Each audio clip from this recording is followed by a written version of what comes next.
जय लक्ष्मी जी तनी कृपा बनैले रखी। हाँ तो दूल्हा के दुकान खोलले रहनी हो, लेकिन ताह ना लॉकडाउन लागल हो कि साला हमार साफ बिजनेस चौपट हो गइल हो। लेकिन अब तनी बियाह शादी के सीजन आ गइल बा तो दुकान हमार लाइन धइले बा आ तनी ग्राहक आवत लो तो मन हरियराइल बा। देखी आज का होता। अरे बाबा आ गए। अरे आई बाबा आई आई आई बैठी बैठी बैठी। बोली कितना के रेंज तक दूल्हा दिखाई रुआ 50-60 हजार का रेंज में कोनो बढ़िया लड़का होखे तो दिखाई, तनी घर दुआर ठीक ठाक होखे के चाहिए बस। अच्छा 50-60 हजार का रेंज में अरे बहुत लड़का बना सा महाराज, टेंशन मत ली, एक से एक टनाटन लड़का बना। लेकिन देखिए इतना का रेंज में या तो बढ़िया घर दुआर मिली या बढ़िया लड़का। अगर बढ़िया घर दुआर चाहिए तो लड़का के दिनों में लाइट बार के देखे के पड़ी। बाकी वो सब टेंशन लगे बात नहीं कि बियाह में तो जनरेटर रहबे करी, तो तनी लाइट के व्यवस्था बढ़िया रखे।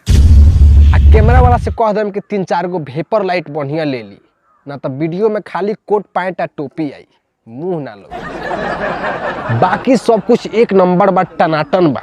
बोली क्या कहते ना जी, ऐसे केंगा हुई मारो में इज्जत ना रही, तनी बढ़िया लड़का होके तो कुछ दिखाई।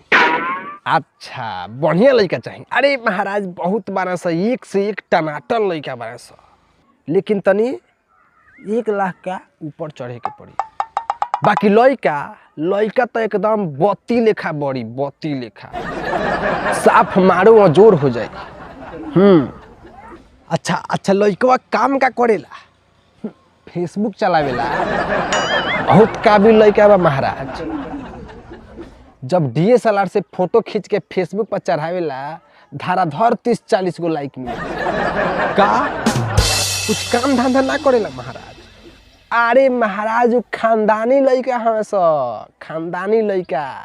जब तक बाप दादा के संपत्ति बा कमा के क्या हुई है? अब के नु खेत बेच के अपाची खरीदाइल ह, बहुत खानदानी लड़का।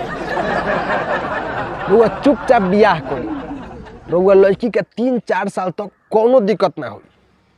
अब बाकी 3-4 साल का बाद तो भगवान बरले बा। आज तक कोई खैला बिना मरल हो कि राउर बेटी मरी। भगवान मुंह चिरले बारे तो अन देबे करी है कहीं से ना कहीं से।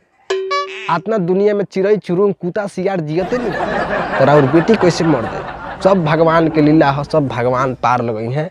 ब्याह करी, बोली क्या कहतनी, सब टनाटन बाइक ना जी, मन नइखे धरत। रूप देख के थोड़े ना जिंदगी बीती, कुछ कमाए धमाए वाला सेटल लड़का बताई होके। अरे महाराज अब के नु रउआ सही बात सोचतनी है। बेटी के ब्याह बार बार थोड़े ना होला, एक बार ब्याह कइल जाला, ठीक से ब्याह कइल जाला। कय गो बेटी बाड़ी सा? 3 गो। खेत कय कट्ठा बा? 12 कट्ठा बा। है महाराज जाई लड्डू खाई, तब काहे खातिर इतना टेंशन ले ली बनी?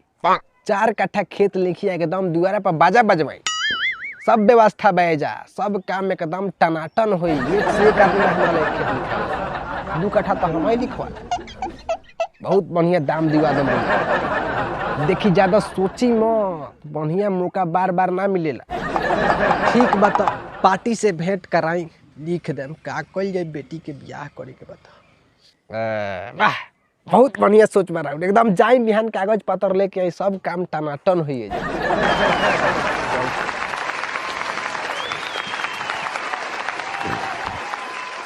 तो कुछ ऐसा स्थिति बा अपना समाज के। हम जानता नहीं ये वीडियो से एकदम से समाज ना बदली और शायद कुछ प्रभाव ना पड़ो, लेकिन हमार काम बा समाज के सच्चाई दिखावल। तो हम अपन काम तो कर देनी, अब रउआ अपन काम करी, जितना हो सके वीडियो के शेयर करी और कमेंट करके बताई कैसा लागल वीडियो। लाइक ज़रूर करें और हमारा चैनल के सब्सक्राइब करी हमार वीडियो देखे खातिर। प्रणाम।